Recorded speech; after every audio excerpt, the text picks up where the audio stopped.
오늘은 단어 형성에 대해서 배워보도록 합시다. 우리가 이제 합성어나 파생어라고 하는 것들이겠죠. 자, 일단은 단어는 단일어와 복합어로 나누어져 있어요. 단일어 뭐냐? 그러면 얘는 이제 어근이라고 했던 게 하나 있는 거예요. 그래서 이제 요걸 알려면 이제 우리가 전 수업 때 했던 어근하고 접사를 구별할 수 있어야겠죠. 복합어는 어근이 이렇게 두 개가 있는 녀석, 그리고 복합어에서는 합성어는, 파생어는 어근에다가 이렇게 접사가 앞에 붙었거나 뒤에 붙은 녀석을 이야기를 해요. 자, 그럼 이제 단일어가 우리 중학교 때만 배웠던 느낌으로 이제 접근을 하면, 단일어 이제 요런 얘기 한단 말이야. 뭐 하늘, 뭐 이런 거 이제 하나니까 더 이상 나눌 수 없으니까, 뭐 포도, 사과, 뭐 이렇게만 얘기하는데, 좀 더 이제 디테일하게 접근을 하면 요런 것도 돼요. 자, 막다. 요거는 우리가 단일어라 그래요. 왜냐면 이 막다라는 말, 요 앞말을 뭐라 그랬지? 얘를 이제 근이라고 한다 그랬죠. 실제로 뜻이 있는 녀석. 뒤에 있는 녀석은 우리가 어근과 접사랑 조사로 나누면 얘는 사실은 굴절 접사라고 해서 어미죠, 어미.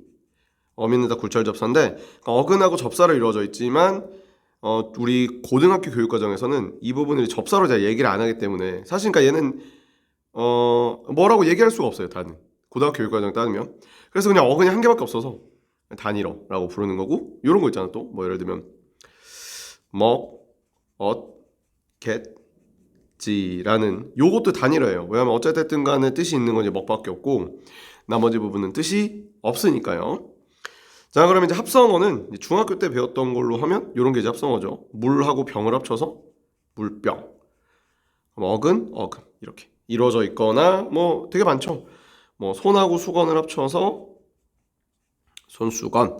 이런 것도 어근이지만 우리가 뛰다 하고 놀다를 합치면 놀다라고 해도 되지만, 합성어라는 건 이제 말 두 개를 이제 하나로 합쳐버리는 거야. 섞어버리는 거기 때문에 뛰어놀다 하면 요 단어 따로 요 단어 따로 약간 이런 느낌인 거잖아요. 이렇게 하지 말고 이걸 이제 붙여봅시다. 이렇게. 그러면 하나로 합쳐진 거야. 그러니까 우리 막 소세지 빵 같은 거 보면 소세지를 잘라가지고 빵 속에 아예 넣어서 이제 섞어버리잖아. 그런 느낌인 거야. 자, 그럼 얘는 어근 돼 있으니까 합성어예요. 그죠? 자, 파생어는 앞에 붙으면 접두사, 뒤에 붙으면 접미사라 그랬어요. 자, 그리고 우리가 품사나 문장 구조를 바꾸면 지배적, 바꾸지 못하면 한정적이라고 했어요. 지배적인 것들은 사동이나 피동할 때 만들었 이희리기 우구추 같은 것도 있어요. 또는 먹다에다 이를 붙여서 먹이라는 명사로 만들 수도 있어요. 자, 그럼 이제 파생어는 이제 되게 다양하게 나올 수 있어요. 우리가 일반적으로 얘기하는 건 공간을 여기다 뺏어 쓸게요. 일반적으로 얘기하는 파생어는 이제 일반적으로는 이제 이런 걸 얘기를 하죠. 뭐 풋사과, 중학교 때 배웠던 거, 맨손. 자, 여기다 좀 더 어렵게 만들면 이제 솥다에다 치를 붙여서 치솟다.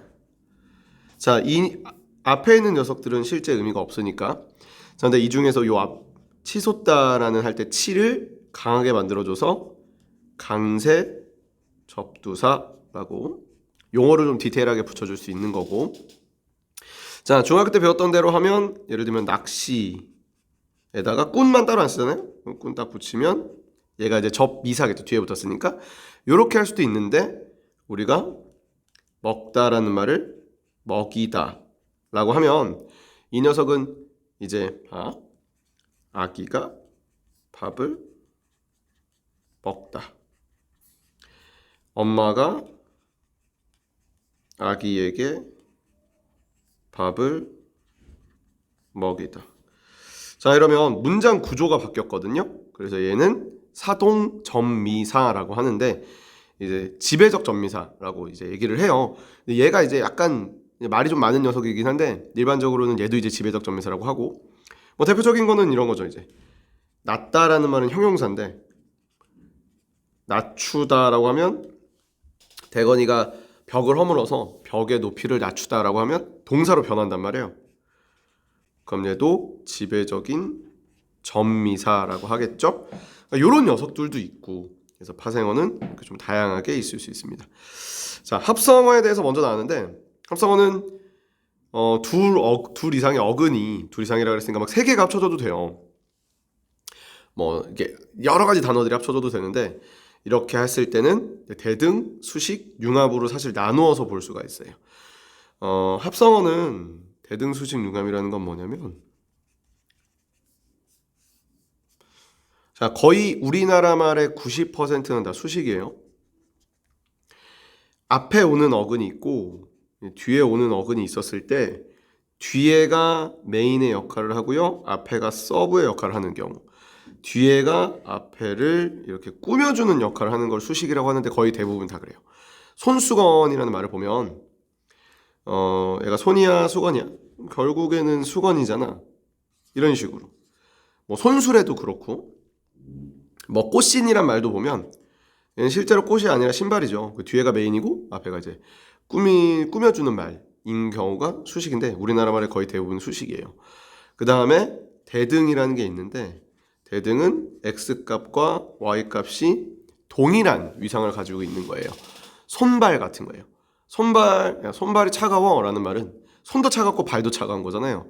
이런 경우를 대등이라고 하고, 융합 이라는 말이 있는데, 요게 중학교 때 내신에서도 그렇고 그나마 좀 많이 물어보는 편이에요. 융합이라는 건 x하고 y를 합쳤는데 아예 새로운 녀석이 나와야 돼요. 예를 들면 뭐 계란 흰자랑 설탕을 합쳤는데 말도 안 되게 막 마카롱이 나오거나, 사실 마카롱 그렇게 안 되긴 하는데, 그러니까 우리가 예상할 수 없는 새로운 게 나와야 돼요. 예를 들어 x값이 바늘이에요, y값은 방석이에요. 자, 그럼 바늘방석이란 말이 나왔어요. 근데 바늘방석은 실제로 되게 막 불편한 상황을 얘기하는 거잖아. 뭐 교장 선생님과 있는 건 정말 바늘방석이었어. 이런 말들. 진짜로 막 교장 선생님이 방석에다가 바늘을 꼽아가지고 준 건 아니니까. 이렇게 새로 나오는 말. 뭐, 야, 저희 구멍가게 가면 정말 가게가 구멍 안에 있는 건 아니잖아요. 이런 말들을 융합이라고 합니다. 자, 그래서 합성어는 이렇게 3가지 종류가 있고요. 우리가 통사하고 비통사, 이거는 모의고사에서도 굉장히 단골로, 그러니까 아주 많이 나오는 녀석이라고 보시면 돼요. 그래서 이게 약간 포인트인데 잘 보셔야 돼요. 일단은 통사라는 말은 일반적인 이제 문장이라는 뜻이에요. 비통사라는 말은 그러니까 일반적 문장 구조가 아닌 이런 뜻이에요. 간단하게 예시를 들어드리면, 우리나라 말을 쓸 때 예를 들어 밥을 먹었니? 라는 말에서, 일반적인 우리나라 말에서 여기 오는 걸 이제 조사라고 하는데, 조사는 생략할 수 있을까 없을까? 생략할 수 있어요. 그래서 얘를 안 쓸 수 있거든. 밥 먹었니? 이런 식으로 본을 봤다 라는 말을 합성어로 만들면서 얘를 그 조사를 생략하고 본봤다. 자, 요렇게 하면 오면어? 이게 뭐라니? 자, 이렇게 하면 이걸 우리가 통사적 합성어라고 그래요. 자, 그리고 비통사적 합성어는 일반적인 문장 구조가 아닌 녀석을 얘기를 하는 거예요. 예를 들어 우리가 동사하고 동사를 합치면 가운데 엄이라는 걸 꼭 넣어야 돼요. 예를 들면 먹다, 마시다. 자, 높다, 푸르다. 자, 이 말을 합치면 먹마시다라고 하진 않잖아. 먹고 해서 이제 어미를 넣고 마시다 이렇게 해야 되거든요. 그럼 얘도 높고 푸르다. 자, 이렇게 해야 되는데 이상하게 먹마시다는 안 되면서 높푸르다는 된단 말이에요. 이게 일반적이지 않잖아. 이런 걸 이제 비통사적 합성어라고 해요. 통사하고 비통사는 이제 문장을 다 배우신 다음에 이걸 보면 좀 더 편해요. 그래서 사실 지금 이건 EBS 교재를 쓰기 때문에 순서대로 나가는 건데, 사실 저는 이제 무법 수업하면 사실은 이제 순서를 조금 다르게 바꿔서 하는 편이거든요. 그래서 얘는 이제 문장을 먼저 좀 알면 통사 비통사가 조금 쉬운데 이 녀석을 조금 더 디테일하게 보면 통사 비통사를 좀 많이 어려워라 해서 친구들이 자 일단 통사적 합성어를 볼게요. 그냥 간단한 문장 구조라고 보시면 돼요. 자, 통사적 합성어는 명사랑 명사가 합쳐지거나 일반적이죠. 되게 굉장히 일반적이죠. 야 집안에 뭐가 있어 할 때 이렇게 집안 붙였어야 돼요. 이런 경우나 그리고 우리 관형사라는 게 있어요. 관형사는 명사, 대명사, 수사를 꾸며줄 수 있어요. 일반적으로 명사를 꾸며주잖아. 이것처럼 야 새 옷을 샀는데 새 해 이런 느낌이거나 자 그다음에 3번은 부사를 연달아 쓸 수 있거든요. 아주 빨리 이런 식으로 그래서 부사가 부사를 연달아 가거나 예를 들면 뭐 더욱 더 이런 식으로 지금 요거를 외울 거는 굳이 없을 것 같아요. 왜냐면 문장까지 가면 대부분 이걸 다 숙지하고 우리가 되게 익숙하기 때문이죠. 그리고 네 번째는 부사는 또 누굴 꾸며요? 부사는 이제 동사나 형용사를 꾸미잖아요. 이런 경우거나 예를 들면 야 되게 잘난다 너 되게 잘났어 잘됐다 뭐 이런 말들이 있어요. 잘이란 말이 이게 나다를 이렇게 꾸미거나 다 붙여 쓰죠. 지금 합성어니까 붙였죠. 아까 얘기한 것처럼 조사를 이제 우리가 명사 뒤에 오는 조사를 생략하거나 앞서거니 뒤서거니 이렇게 그리고 연결 어미가 있거나 예를 들면 돌다라는 말에다가 가다라는 말 합쳤을 때 돌아가다 이렇게 아이고 어미가 있거나 연결해주는 돌아가다 이러면 우리가 굉장히 통사라고 합니다. 자 그럼 비통사는 일반적이지 않은 녀석들을 얘기한다 그랬어요. 그래서 일반적으로 이제 이상한 녀석이죠. 굉장히 이상한 녀석인 비통사는 어미를 생략해버리거나 그래서 우리가 연결 어미를 생략하거나 이거 생략하면 안 되거든요. 아까 봤지만 먹고 마시다인데 먹마시다라고 하진 않잖아. 연결 어미를 생략하거나 아니면 관형사형 전성어미라는 게 있어요. 얘를 생략하거나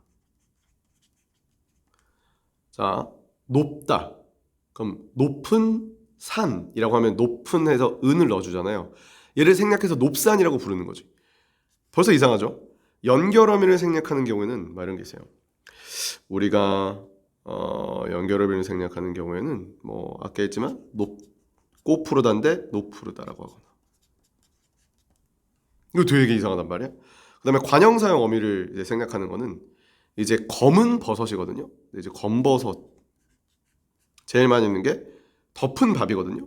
덮밥 이런 식으로 이제 덮밥 이렇게 쓰는 게 있어요. 되게 이상하죠, 그렇죠? 그래서 이런 것들을 우리가 비통사라고 하고요. 그리고 그 연결음이 생략하는 건 뭐 뛰어놀다 할 때 뛰놀다나 오르다 내리다인데 오르내리다라고 하는 것들 되게 많아요. 그리고 크게 이제 두 번째는 부사는 원래 부사를 꾸미거나 동사 형사를 꾸미는데 부사가 명사를 꾸미는 것처럼 이제 쓰는 경우가 있어요. 이상하죠? 자, 비가 부슬부슬 내리다예요. 그래서 원래 이제 부슬 내리다. 자, 그럼 요 말이 이제 내리다라는 걸 꾸며주는데 부슬비 이렇게 쓰는 경우가 있어요. 그럼 이제 우리나라 말에서 일반적이지 않으니까 얘를 이제 비통사라고 합니다. 비통사도 굉장히 많이 물어봐요. 자, 그다음 이제 파생어를 이제 얘기를 해보면 파생어는 접사가 붙은 말을 우리가 이제 파생어라고 하겠죠. 접사가 붙은 녀석들을 파생어의 종류가 되게 많고요.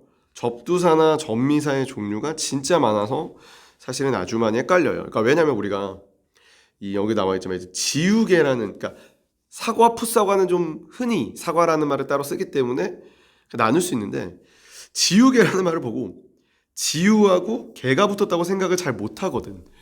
그래서 우리가 일반적이지 않기 때문에 파생어를 좀 많이 어려워한다는 거예요.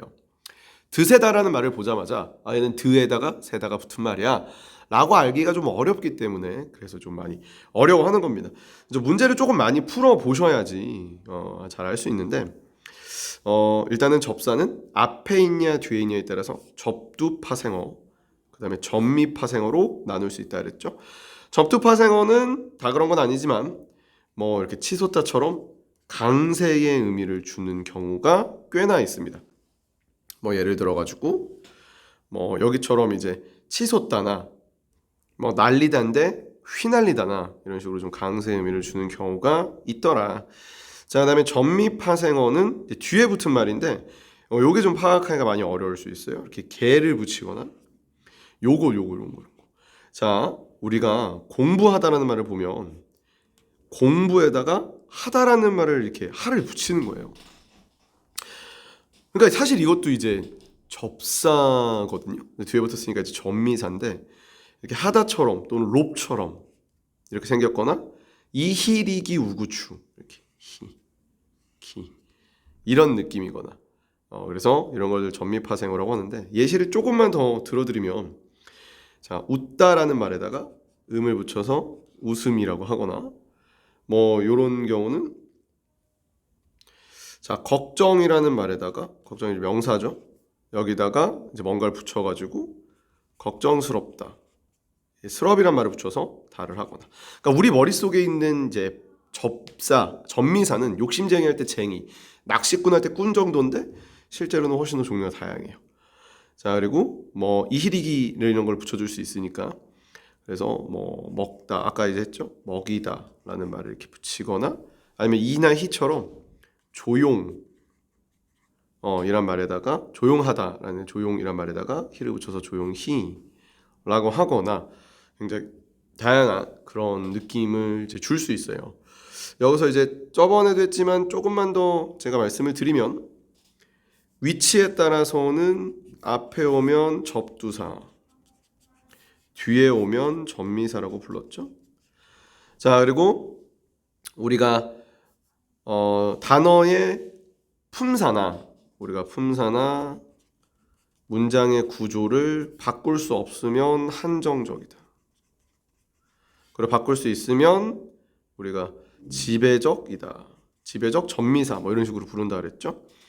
그리고 우리가 어미는 굴절 접사라고 하는데 그러니까 어미를 제외하고 우리가 지금 배우고 있는 모든 접사들 뭐 풋고치 할 때 풋이나 걱정스럽다 할 때 스럽은 어쨌든 간에 다 파생어를 만들어주기 때문에 우리가 배우고 있는 건 전부 다 파생 접사라고 부릅니다.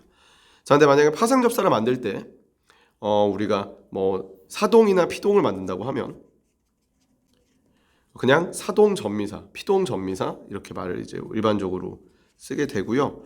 예를 들면 방금처럼 뭐 많다라는 그런 말에다가 형용사죠. 많다라는 말에다가 이를 붙여서 많이 먹었다 할 때처럼 이렇게 부사를 만들어 버리면 이 이는 부사를 만들어주는 파생전미사라고 해요.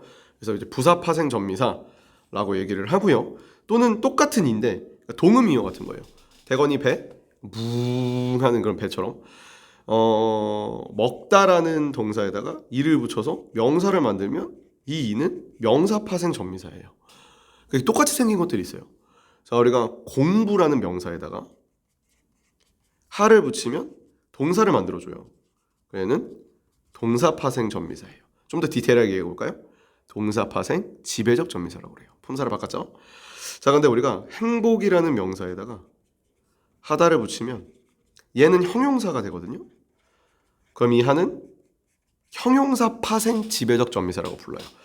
말들이 조금 빡세죠. 제가 그 뒤에 이제 품사로 넘어가기 전에 한번 살짝 정리를 하는 시간을 가질 수 있으면 갖도록 할 건데 문장을 가지고 그래서 이런 식으로 우리가 나누어서 좀 볼 수 있어요.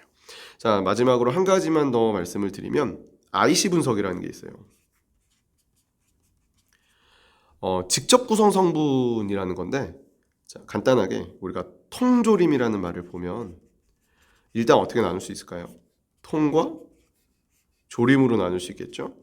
통도 혼자 쓰고 조림도 혼자 써요. 그럼 얘도 이제 어근인 거고 얘도 이제 어근인 거니까 아, 통조림은 그럼 합성어인가? 라는 생각을 할 거예요. 조림이라는 말은 사실 어디서 왔냐면 조리다 라는 말에다가 미음을 붙여서 만든 거예요.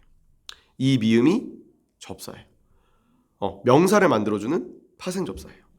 그러면 얘는 접사니까 얘는 조리까지는 뜻이 있으니까 어근이고, 그럼 조림이라는 요 말은 파생어거든요. 그럼 도대체 청조림은 무슨 말이지? 자, 우리는 가장 마지막 직접적인 것, 직접 구성 요소니까 가장 마지막 걸 기준으로 얘기를 합니다. 통조림은 합성어입니다.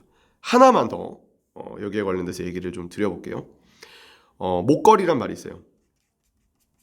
목걸이라는 말은 목, 거리로 나누겠죠? 거리라는 말은 걸다 에다가 이를 붙인 말이에요. 얘는 접사이기 때문에 거리라는 말은 파생어겠죠. 그럼에도 불구하고 목걸이는 목 따로 쓰고 거리 따로 쓰니까 합성어. 그래서 이렇게 나눈다고 보시면 됩니다. 자, 여기까지가 단어입니다.